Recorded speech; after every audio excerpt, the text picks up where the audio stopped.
Hello everyone, this is Rahul Jakaria from Sharekhan. Welcome back to exciting 3R actionable stock updates. 3R basically means right sector, right quality and right valuation. These are our investment ideas. Today we have an update on V2 Retail. Our analyst maintains positive view on V2 Retail with a revised price target of Rs 1445. Value retailing in apparel segment in India is expected to grow at a CAGR of 13.9% over FY23 to 27 to Rs 5,300 billion.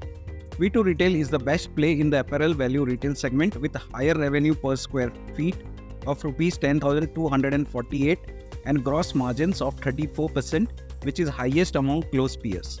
Strong store addition of 40 to 50 stores per annum and consistent improvement in revenue per square feet will help V2 Retail's revenue and EBITDA to grow at CAGR of 47% and 58% over FY24 to 26.